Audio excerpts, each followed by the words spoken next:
All right, everybody, and welcome to another episode of the Future Ear Radio podcast. This should be a fun one today. We're joined by Dr. Michael Santucci as the guest, and with me co-hosting is A.U. Bankaitis. So wanted to bring her on to add a little color commentary, a little heckling for Mike as he tells his story. So, Michael, why don't you maybe let's kick things off with you just kind of sharing how did you get into audiology, and then how did Sensaphonics sort of derive and how did that begin? Yeah, the how I got into audiology is a mystery, and I think that most audiologists will probably tell you the same thing.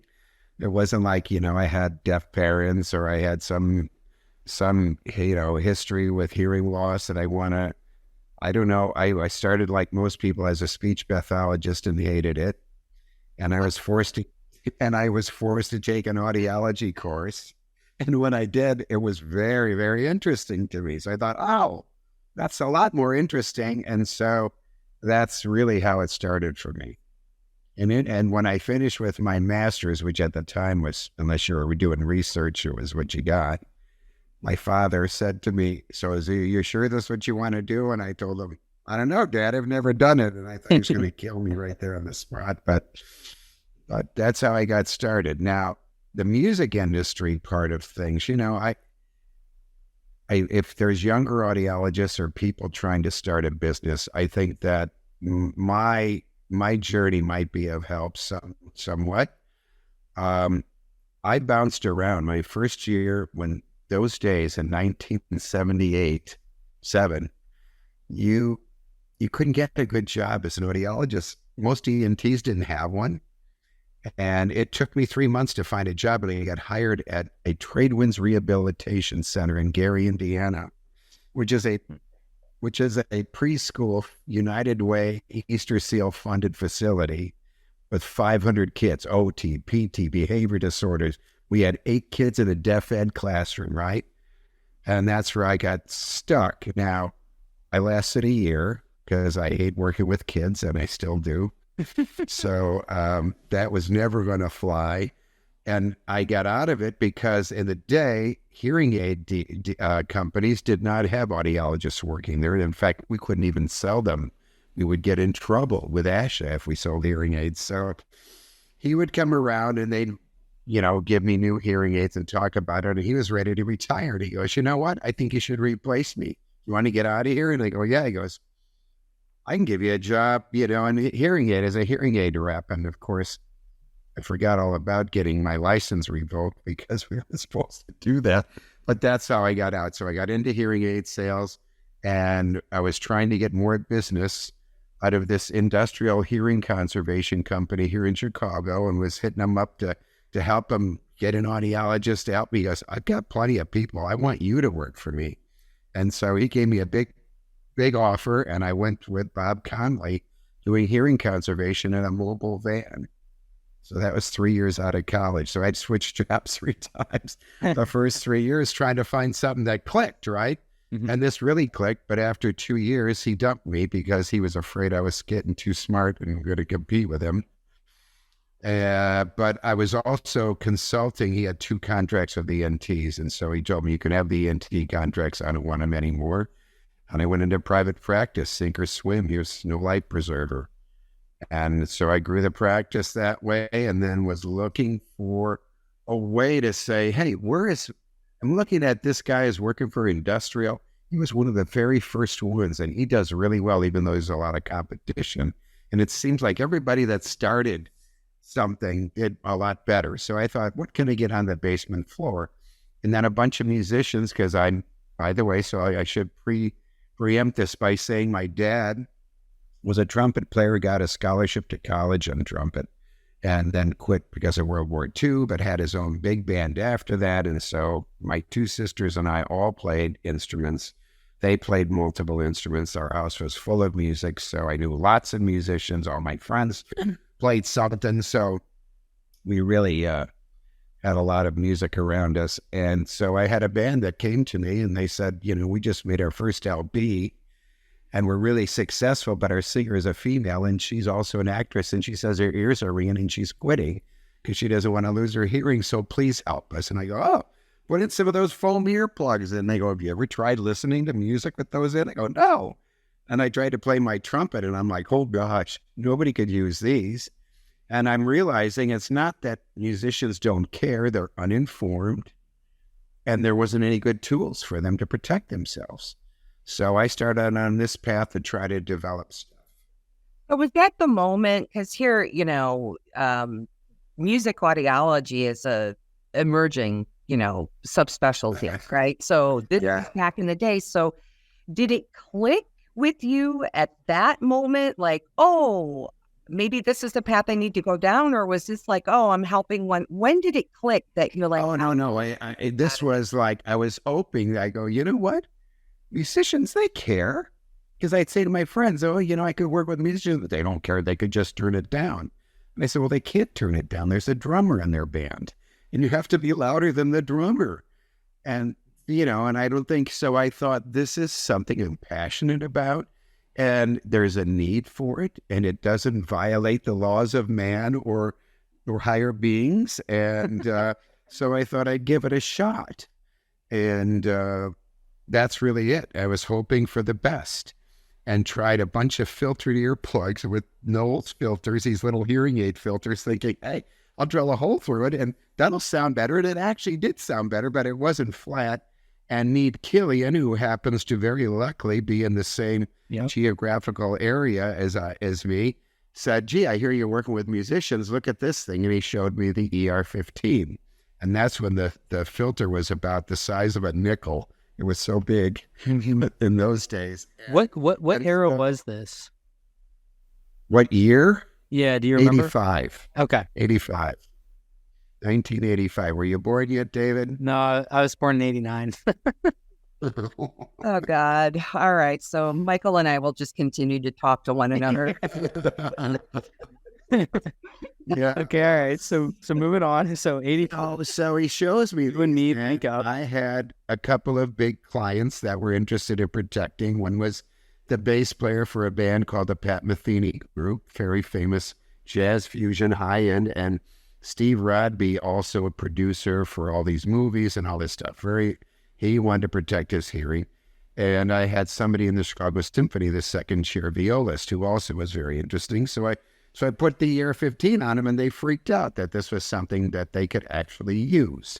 And so I wrote in Medical Problems for Performing Artists. I co-authored an article with Dr. Cecil Hart, my mentor, who's an otoneurologist, now passed, but he was just the biggest genius in the world and supported me the whole time. In fact, he gave me, without rent, his clinic to use off hours to develop my business.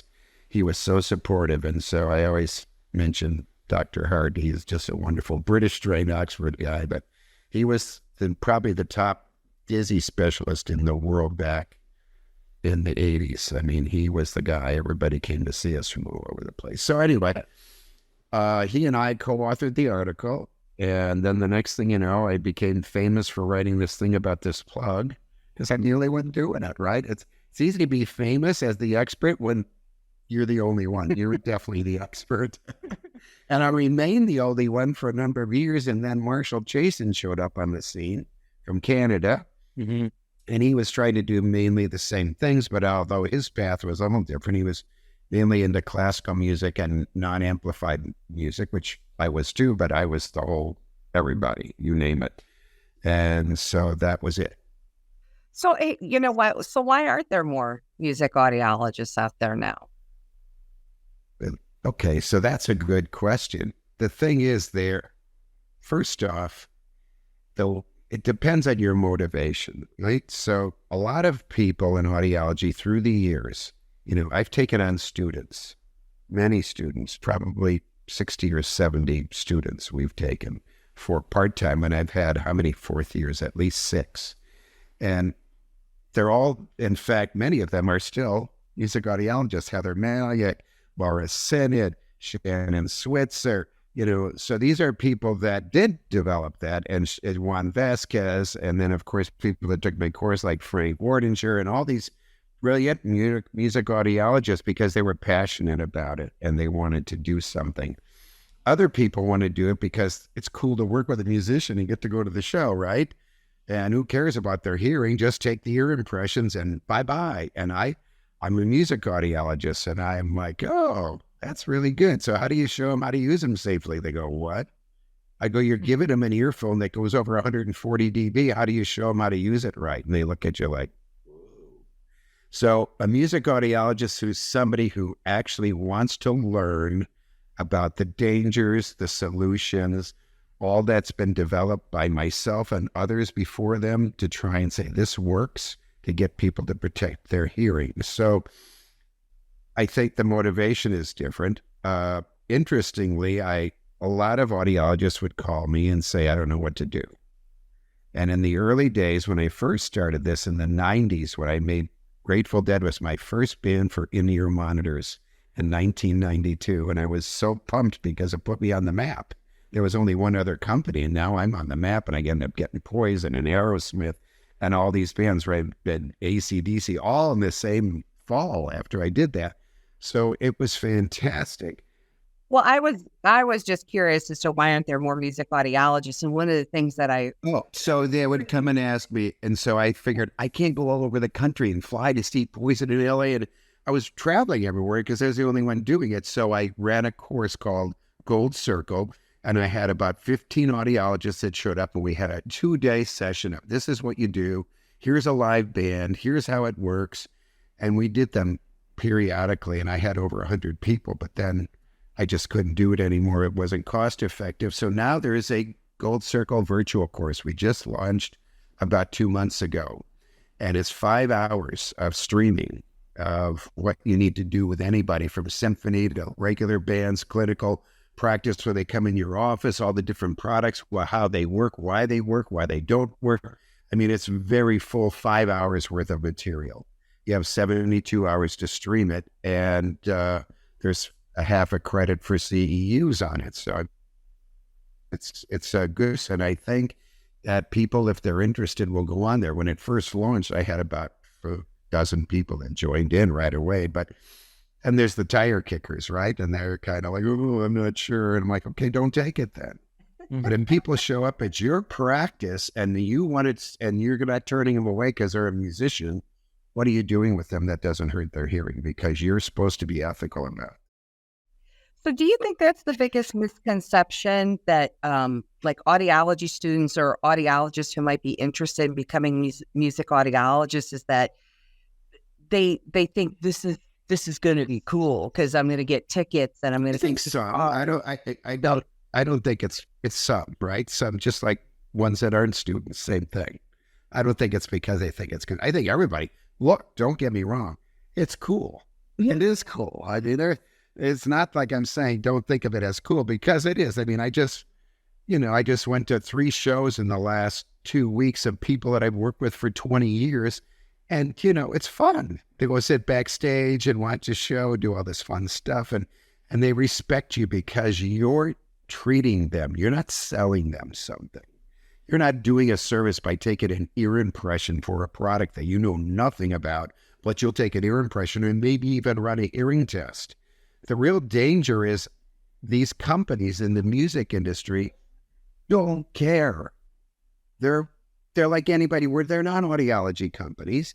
They're selling companies. Like, they don't look at this stuff. They want to know what sells. So more speakers sells more ear monitors and we can charge more money. So let's make more speakers. Does it sound better? You can't make the bandwidth any wider. You can only bring it up in amplitude, volume, right? And with that, you can make them, because it's digital, little sections you can bring up and everybody thinks it's so cool, but it ruins hearing, right? And audiologists don't know this, so they go out and make a 10-speaker ear monitor. Here's a typical example, and this is why I fear people that see musicians, they're all coming out of the woodwork to get plugs or ear monitors, right? They see an audiologist. So this guy comes to my office, I won't mention names, of course, 3 nights sold out at City Winery in Chicago. R&B crooner singer, probably in his late 40s. Comes in, tells me, that he's been wearing ear monitors. He's had 3 different sets from different companies. They're all plastic. and that his band's been wearing my rubber silicone that isolates, and they really love him, and he wants to try the switch. Okay. So we talk about the procedure, which is, for me, I'm going to go over this full 2-page case history and look at your ear and hearing and music history to decide what's happening to you and how we can prevent it from getting worse. I'm going to teach you about how your ear gets injured and why, so you have some respect for your hearing. And then I'm going to examine your ears. I'm going to check your hearing, and okay, great. You won't believe how good my hearing is, he says. And I said, oh, really? What did the audiologist tell you? And he said, what do you mean? I said, well, when they tested you, what did they tell you? Because I never got a hearing test. You saw 3 different audiologists? Yes. And they never offered one. I didn't think about it. But they never offered me one. All right. But you won't believe how good my hearing is because my band freaks out at how low I keep my mids in my in-ears. I'm like, okay. So I put him in the booth. I test his right ear, and sure enough, he's flat 20. Beautiful. Test his left ear. He's got a 70 dB 4K notch. Oh, man. And I go in there and I said, are you taking your left earphone out all the time? Why? And I showed him, and he literally started tearing up. He cried. Nobody told me I wasn't supposed to do that. Nobody said I wasn't supposed to do that. I'm all about protecting my hearing. I didn't know I was hurting myself. Oh, wow. And unilateral, you're not noticing it. And it's so, it's so slow in developing. It's not like you lose it after one show. You're doing it every night. After 4 years, your hearing keeps going down, and you're not noticing it because it's at 4K. Speech, you're not going, what, with one good ear? So he didn't know. But even if the audiologist, dummy, didn't know anything about ear monitors and tested the hearing, they would have seen a small 4K notch. They would have seen it grow bigger the next time. They would have seen it grow bigger the next time, and without knowing anything, say, you're getting injury in your left ear. Well, that's the one I take out. Maybe I shouldn't do that. It's malpractice. Sure. It really is. Of course, I didn't say that to him, but he could go back and sue all 3 of these people. And it's not even the point. The point is, don't you care enough about people that want to do it the right way? Take an ear impression and see you later. I got my $50 and met a rock star. I mean, really? I want to go back to the history of Sensaphonics and all that. So we were at 85. You were talking about you meet Killian. He tells you, all right, maybe you put a filter in this thing. How did and then eventually you kind of land Grateful Dead as like one of your... Well, I was having made by outside earmold labs. Okay. I actually had 4 because I kept dumping them because they just weren't doing it for me. And I'm not mentioning any names, but there were 4 labs that I ended up getting very frustrated with. And they all wanted to use vinyl because it's easier and all that. And it was shrinking. And I'm like, I don't want vinyl. I want silicone. No, don't you want repeat business? I go, well, not at the expense of their hearing, because they think they got an earplug in. They don't remember it doesn't fit as tight as it did 3 years ago. They just think they're protected. Oh, yeah, right. Don't they come in every year for a hearing test? I go, no, they tell me to. They don't. Maybe 20% if we're lucky, right? They'll show up when they lost an earplug or something happened and they get ringing. But so out of frustration with these labs is when you decided I'm going to start figure out what to do. And I ran through a friend in England. I met the biggest earmold lab, Alcia. I don't know if you know Alcia. They have, 30 labs in Europe. They're huge. Ellison. And he said to me that he didn't like any of the people here in the States that ran earmold labs, and he'd be glad to train us for no charge, just to put a thorn in their side. So I'm like, okay. And that's how what he did was a new process. Retraining. That's awesome. And at the time, it was a new process. Now it's the standard, but it was cold cure silicone. You didn't bake anything. You used to have to bake silicone. You make it like a cake. You bake a big cake thing and you put it in the oven and you take it out. This is cold cure, right? Doesn't do anything. You put it in a pressure pot and get the bubbles out, and that's it. So that's how we learned to do it. And it was super soft silicone. And, I'm a perfectionist, so my poor lab techs had to become the same. And I have 2 lab techs that have been with me almost 26 years. Oh, that's phenomenal. I swear they are the 2 best in the world. Nobody can touch them. And then the people that have learned from them are now becoming really experts too. So it's important. Okay, that's very cool. So you basically, you start the lab, you've identified your market, which is going to be musicians, and then when... But I had the ear monitor thing, and that's all different. Now you're talking electronics and not just rubber earplugs with a filter. And so how do we do that? And I was having, again, while I was doing plugs by some other companies, they were also building the ear monitors. In fact, Rexton was building them for me for a while. And they put the guy that was running it at the time, put his best people on it. And so I was, they're going in Prince's ears and all these famous rock stars, right? And they were awesome because he had his best people on. And then he left the company, and the new guy goes, why are we giving our best people to this guy who orders us a few products from us? And I got the beginners, and they started falling apart in people's ears and all this horrible stuff. And I realized the only control you're going to have is to bring it in-house. So we created the big lab next door, a small lab. It kept growing. Now it's 3 times the size, but slowly we grew. And then I added Vanessa 6 months after Chris, and they've been there forever. And then other lab techs have come and gone, but that's kind of the story there. That's awesome. Focus of the company, though, never, ever left the realm of we're here as audiologists trying to protect hearing. It's not how many drivers can we make, how glitzy can we make it, all that stuff that doesn't matter. It's important, but the important thing for me is to contribute to helping them not lose hearing and continue to keep on stage. Those that have lost hearing, I have a device called 3D-ME, and it's an active music ear monitor with active mics and apps that you can switch it around. So there's a woman, I can tell you because she's gone public with it, Nancy Williams, is a very famous piano player and also very famous in the hearing impaired community because she writes about, audiology and audio problems and how hearing aids suck when she's trying to make them good for music.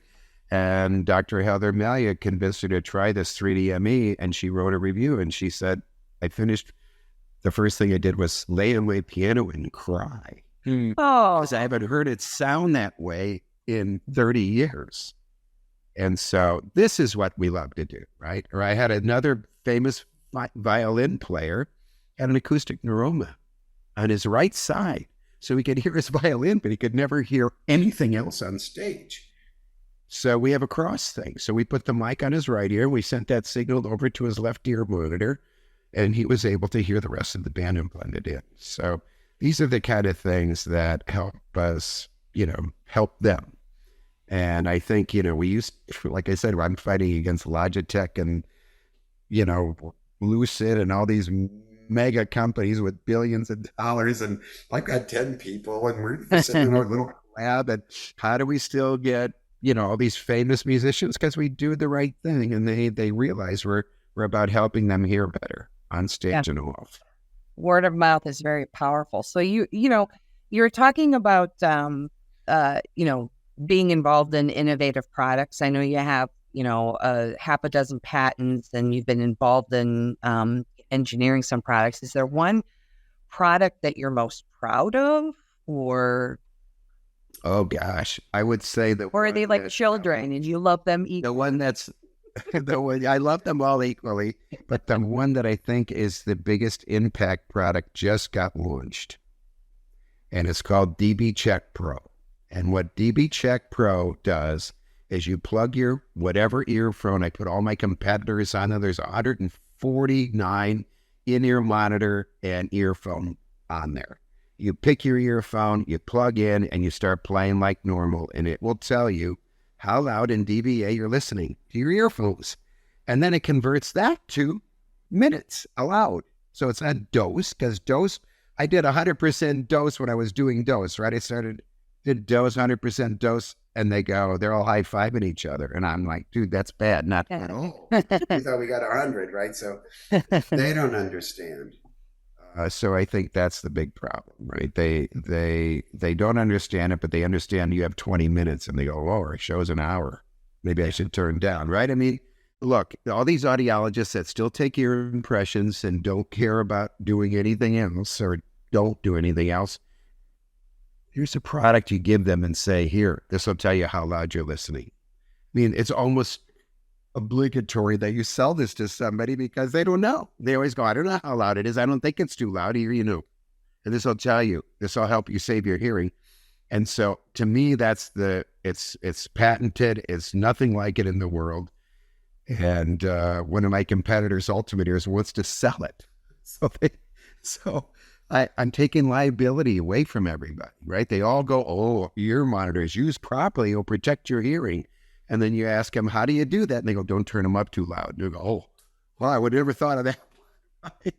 I mean, they don't know what to tell anybody. They don't know. They're music companies. I'm the only audiologist in this thing. So they just know, they can say it because it sells more, but they have no proof. I wanted to ask you, so that's very unsurprising that's how the music companies would operate. But for the musicians, what's kind of their reaction and what do you tend to pick up when you're interacting with a new client for the first time?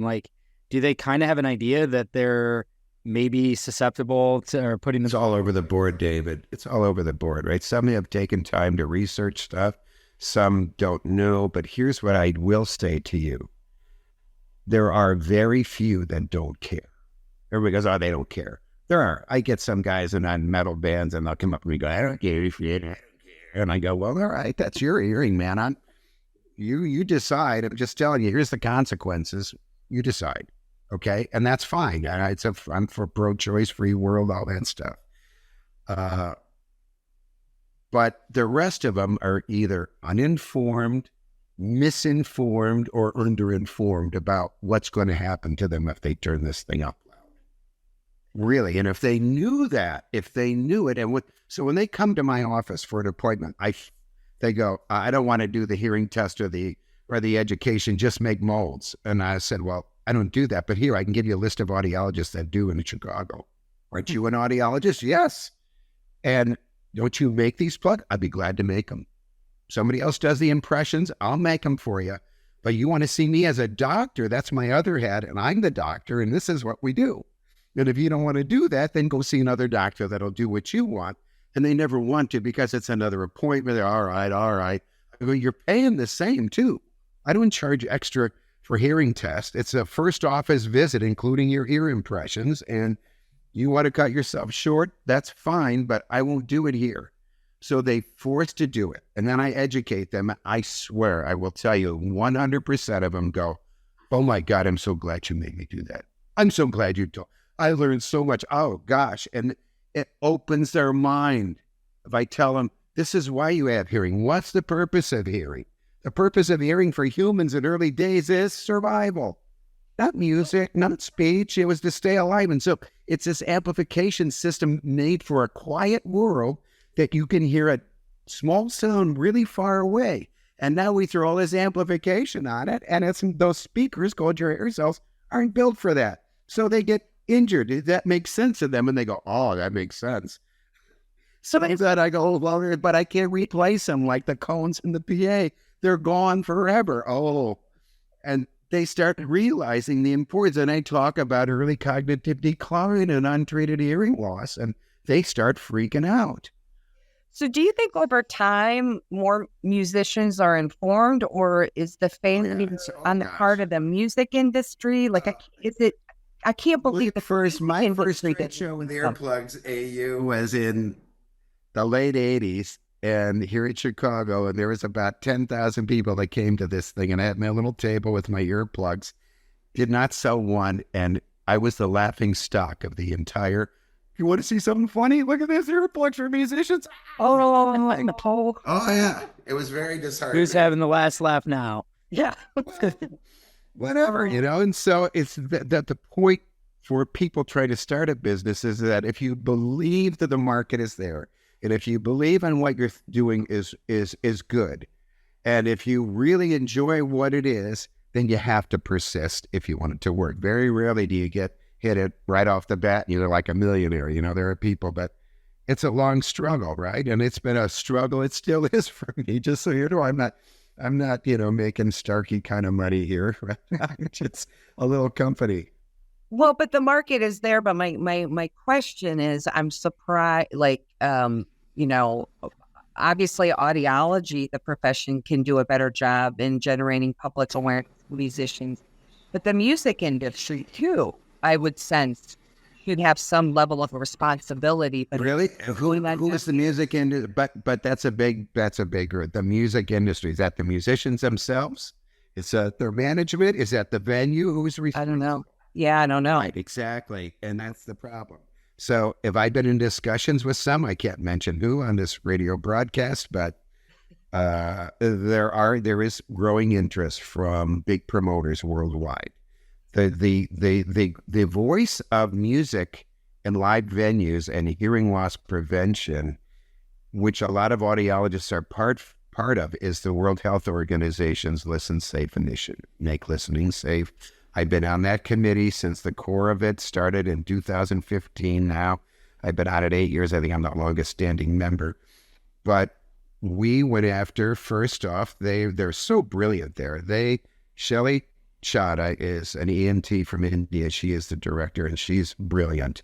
So they brought in stakeholders. The first meeting, a bunch of people from standards organizations, researchers, a few dummies like me out there working with musicians, and these, public health people. And then they brought in Apple and Bose and Samsung and Sony and all the players. And they said, you guys are making products that hurt everybody every day. There's a warning label on a pillow telling you not to get too close to an open flame, and yet millions of people are ruining their hearing and there's no warning. We're not telling you to force you to do anything. We just want to tell you when to warn people and how to warn them. They don't have to do anything, and maybe put a children's, safety thing on it. And Apple jumped in, right? Apple does it. If you have iOS, they tell you when the room's too loud and the earphones are too loud and all that stuff. So now we're after venues, and they did the same thing. They brought sound companies in, and they're like, okay, we took a worldwide survey on 20,000 concert goers, and there was some criteria. You have to go quite often, right? Are concerts too loud, not loud enough, or just right? 8% not loud enough. And I swear, because how many? What eight. percent? 8. 8 said it's not loud enough, and I said that's always going to be there. Their ears could bleed and their eardrums break from 180, and they'd say it wasn't loud enough. So I get that, right? But 72% too loud, 72%. Wow. And the others were okay, right? So now you get the majority of people that are listening to a show that they wish they would turn it down. And then we go to the engineers and they go, what's the sound levels at front of house for most shows? And they'll say, between 100 and 105 dBA at most arena shows, right? And so we go, okay, well, if you brought it from 105 to 102, do you think the crowd would notice that much? Well, probably not. You know that they could be in it twice as long if you did that? So now we're trying to educate the engineering world. So there is the Audio Engineering Society, which I'm a member of, and I had a technical committee on hearing and hearing loss prevention. My cohort is on the loudspeaker, Adam Hill. He's also on the World Health Organization, and he's doing the same thing for loudspeakers and engineers, and they're the ones trying to push this stuff. So it's going. It's just not in the United States. And in fact, of all the people in this World Health group, who else is on this committee? I think 2 people from the U.S. with me. It's Canadians, it's people from all over the world, but I don't know.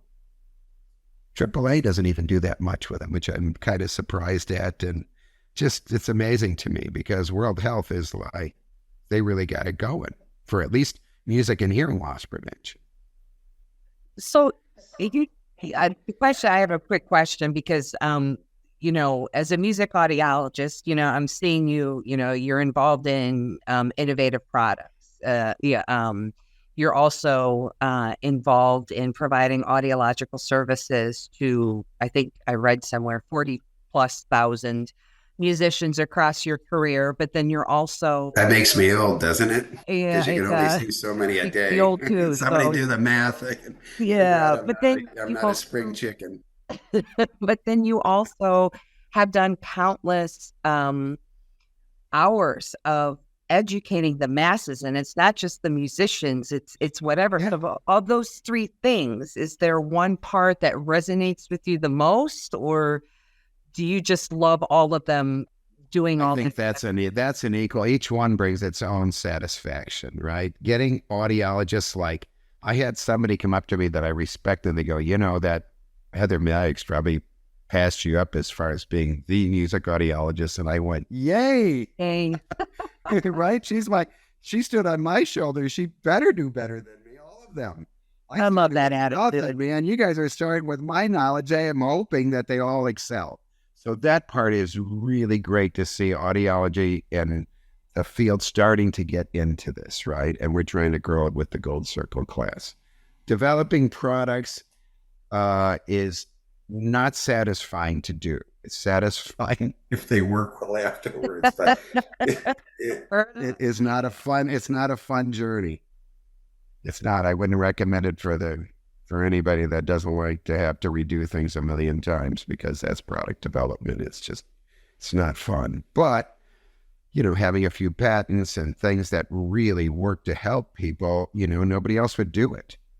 And so we did it. I have a sign in my office. It says, nobody else is going to do it, and it's not going to get done by itself. There you go. Right?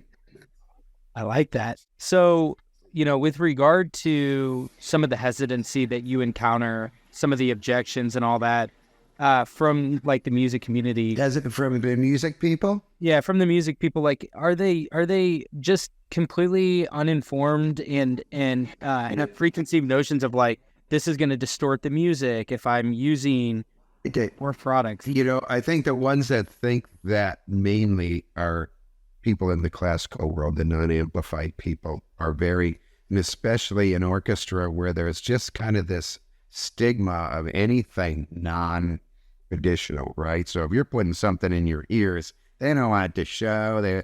And some don't care. They want to protect themselves. Orchestras all over the place. They'll do anything. They don't care what it looks like or sounds like. Others are like, oh, my violin just doesn't sound right. I go, well, guess what? In about 10 years, it's going to sound like that all the time. Like you have a plug-in. You just won't notice it as much because it's slowly getting used to it. But I think, David, the biggest thing, and I think you're trying to get to this, but if not, I will say something to you.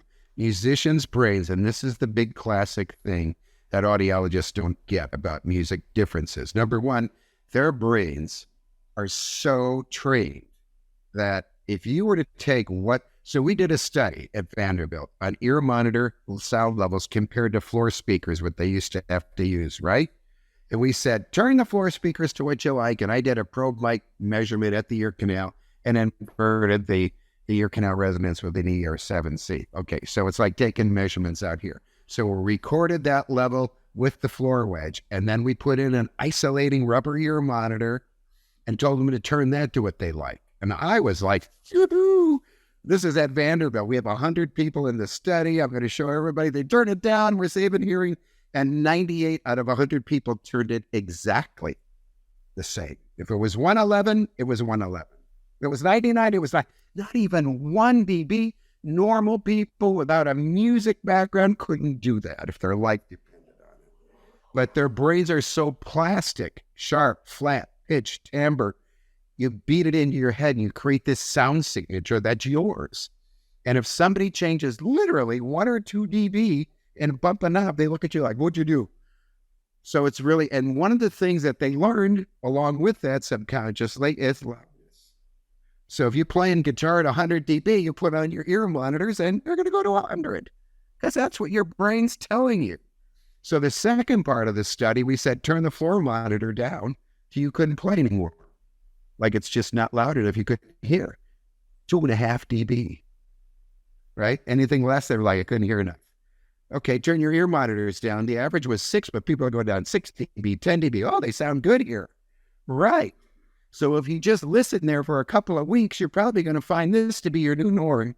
And so it's just retraining the brain to listen quietly. And one of the things, again, on the opposite side with 3DME as a tool to enhance people's perception of music with bad hearing, right?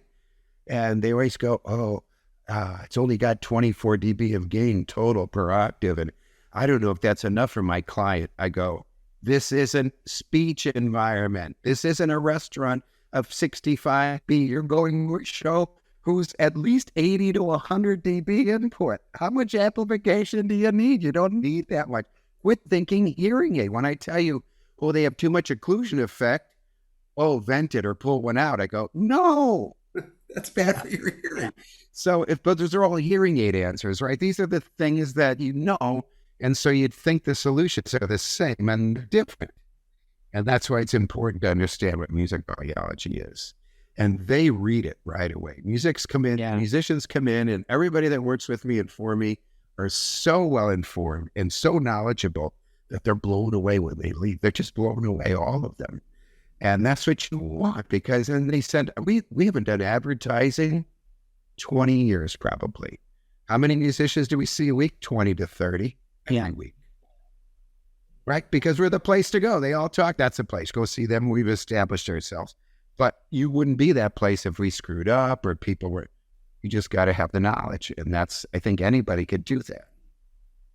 Totally. I mean, I just listening to you talk, if I were sort of like a young aspirational audiologist looking for a, specific subset to sort of focus on, this would be an interesting one because to your point, there's a lot of opportunity and your customer demographic more or less would be receptive to this because they inherently sort of understand what you're saying. And they also understand dBs and frequencies. Right. Most of them, not all of them. Some, I don't know. And most of them have done some mixing on their own or something, so they get it. So it is interesting. The other thing is advocacy is big, right? So for me to be an advocate, I do with the World Health Organization, World Hearing Day, all this stuff, and I have bands promote stuff. But there's a group in Saudi Arabia that I got involved with. We can get into that story. But they have a concert. First off, they had outlawed music in Saudi Arabia since the 40s. And in about, I think it was the year before in 2019 or whatever, before the pandemic, they said, it's time to have music. We need to have music here. So they charged them, they put on a huge concert, and they called me up and they said, we'd like you to be part, because our whole thing is we want to prevent tinnitus and hearing loss from loud music. This foundation, part of this big show. I go, how many came to the show? He goes, 500,000. I said, what? And he goes, that was our Woodstock. And so this year they're having it again. They're expecting 750,000 people. Oh my God. Oh my gosh. 250,000 a day. And they have me up there doing a panel discussion with these DJs and shit on how to protect your hearing, excuse my language, and tinnitus prevention stuff. And so they're promoting, and they have a foundation, and they asked me if they could help support. So what I have them doing, this is the next cool thing, which I think is really going to be a great contribution, different than the products, different than the educational thing. This is a database digitization of all those 30,000 records I have, because nobody has access to them. Researchers from Rush and Northwestern will come over and scan through. It takes, 20 charts, but they're all charts, man. I mean, this started in the 80s. So we're talking about a manila folder with results in it, right? With somebody's name on it. Yeah. So the foundation is funding, and maybe you guys should help me. Maybe you can help with this too, is just to take a copy of the audiogram and case history and then black out the name of the band so nobody knows who it is and put it in the folder. And those goes in, and it gets to be going to a big digitized thing. You want to go look at these, they're all there. Now they go, oh, you're going to put trumpet players? I go, I'm not doing any of the work. I'm putting out the raw data. You guys figure out how many are trumpet players in there, and then you can compare all trumpet players, because the data will be there. But that's what I want to do, because the only you've ever seen is like, oh, we did an orchestra and a marching band from our college, and there was 300 people or something. That's it. I mean, we have DJs, we have world famous, people, we have band directors, you name it, man, it's there. That's awesome. And there's lots. So I believe that contribution will help people research it a lot more. And my goal, just so you know, is to create a new safe listening standard for music that is not the one we're using for working in a factory for 40 hours for 40 years with industrial noise pounding your cochlea in the same area. I just think it could be different. Yes. Well, I'd like to from it.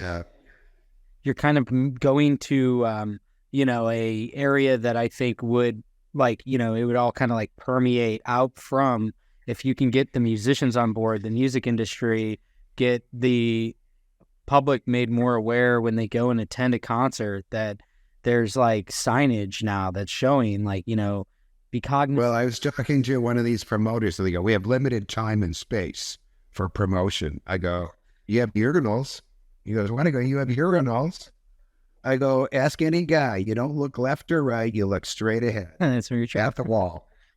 And they usually have some cheap ad from a local plumber or something there. You put something about hearing loss prevention, and plugs are available and some cool things that get people thinking about it. And on the back of the bathroom door in the women's john. And he went, oh, wow. Yeah, that would work. I'm like, give it some effort a little bit, right? But, I feel like we would be remiss if we don't talk about the guitars, the AAA guitars, of which AU owns a few. Ooh. Well, somebody of the trio here bought 3 of them.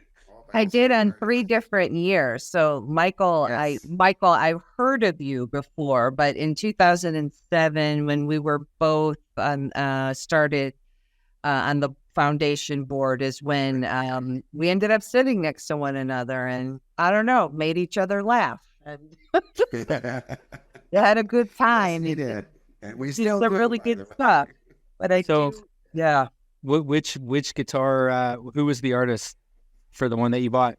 So the year one, because Michael, I think over the course of the years, it was 3 years where I remember the silent auction at AAA, sponsored by the foundation, having signed guitars. And one of my biggest regrets is not bidding on a whole bunch, because you had some unbelievable cool. And it was wasted, unfortunately, on audiologists that are cheap and don't care. But if I put them on some kind of a public platform and had them verified, I mean, I had all of Bon Jovi, all of Aerosmith, a couple guys from the Grateful Dead, Buddy Guy.